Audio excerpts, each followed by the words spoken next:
ನಮಸ್ಕಾರ ಮಿತ್ರರೇ, ನೋಡಿ ಇಲ್ಲಿ ನಮ್ಮಲ್ಲಿ ಇವಾಗ ಬಯೋ ಸೂಪರ್ 18 ಅಂತ ಒಂದು ಗುಳಿಗೆ ಇದೆ ಮಾರ್ಬಲ್ಲು. ಇದರಲ್ಲಿ 18 ಥರದ ಪೋಷಕಾಂಶಗಳಿರುತ್ತೆ ಅಂತ ಹೇಳ್ತೀವಿ.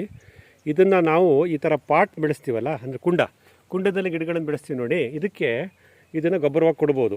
ಇದು ಕೊಡೋದು ಹೇಗೆ ಅಂದರೆ ನೋಡಿ, ಒಂದು ಗುಳಿಗೆನ ಆ ಗಿಡದ ಪಕ್ಕದಲ್ಲಿ ಹೀಗೆ ಒಂದು 2 ಇಂಚಷ್ಟು ಮಣ್ಣನ್ನು ತೆಗೆದು, ಸ್ವಲ್ಪ ತೆಗೀರಿ, ಕಡ್ಡಿ ತೆಗೆದು ಚುಚ್ಚಿ.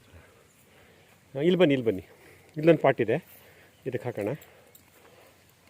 ಮಣ್ಣನ್ನು ತೆಗೆದು ಸ್ವಲ್ಪ ಅಲ್ಲಿ ಇಟ್ಬಿಡ್ತೀವಿ. ಈ ಬಯೋ ಸೂಪರ್ 18 ಗುಳಿಗೆಯನ್ನು ಈ ಥರ ನಮ್ಮ ಪಾಟ್ಗಳಿಗೆ ಇಡೋದ್ರಿಂದ ನಮ್ಮ ಕುಂಡದಲ್ಲಿರ್ತಕ್ಕಂಥ ಮಣ್ಣು ಯಾವಾಗಲೂ ಶಕ್ತಿಯುತವಾಗಿರುತ್ತೆ. ಈ ಹೂವಿನ ಗಿಡಕ್ಕೆ ಬೇಕಾದಷ್ಟು ಪೋಷಕಾಂಶಗಳು ಈ ಸೂಪರ್ 18 ಸಿಗುತ್ತೆ. ಹಾಗಾಗಿ ಇದನ್ನು ಪದೇ ನಾವು ರೀಪಾಟಿಂಗ್ ಮಾಡೋ ಅವಶ್ಯಕತೆ ಇರಲ್ಲ. ಅಂದರೆ ಒಂದು ಸಲ ಇದು ಮಾಡಿದ್ರೆ ನಾವು ಸೂಪರ್ 18ನ ವರ್ಷಕ್ಕೆ 2 ಸತಿ ಈ ಥರ ಗುಳಿಗೆ ಹಾಕ್ಬಿಟ್ಟು ಮಣ್ಣು ಮುಚ್ಚಿಬಿಟ್ರೆ ಸಾಕು. ನೋಡಿ, ಈಗ ಅಲ್ಲಿಗೆ ನೀರನ್ನು ಕೊಡ್ತಾಯಿದ್ರೆ ಸಾಕು. ಈಗ ನನ್ನ ದಾಸವಾಳದ ಗಿಡ ತುಂಬ ಆರೋಗ್ಯಕ್ಕೆ ಬೆಳೆದು ಈ ಥರ ಹೂ ಬಿಡುತ್ತೆ.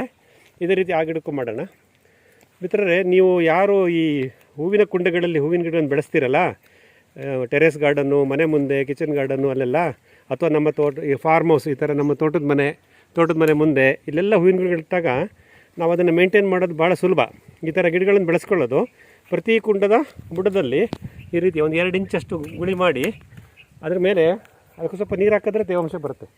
ಸಾಕೊಂಬಿಟ್ರೆ ಈ ಥರ ನಾವು ರೀಪಾಟಿಂಗ್ ಮಾಡ್ದಲೇ ಶಾಶ್ವತವಾಗಿ ನಾವು ನಮ್ಮ ಗಿಡಗಳನ್ನು ಹೂವಿನ ಕುಂಡದಲ್ಲಿ ಬೆಳೆಸ್ಬೋದು. ಇದಕ್ಕೆ ಬಯೋ ಸೂಪರ್ 18 ಗುಳಿಗೆ ಅಂತ ಹೇಳ್ತೀವಿ. ಇದ್ರ ಬಗ್ಗೆ ಹೆಚ್ಚಿನ ಮಾಹಿತಿ ಬೇಕಂತಂದರೆ ದಯವಿಟ್ಟು ನನ್ನ ಕಾಂಟ್ಯಾಕ್ಟ್ ಮಾಡಿ. ಅದು ಎಲ್ಲಿ ಸಿಗುತ್ತೆ, ಎಷ್ಟು ಅಮೌಂಟ್ ಎಲ್ಲ ಹೇಳ್ತೀನಿ.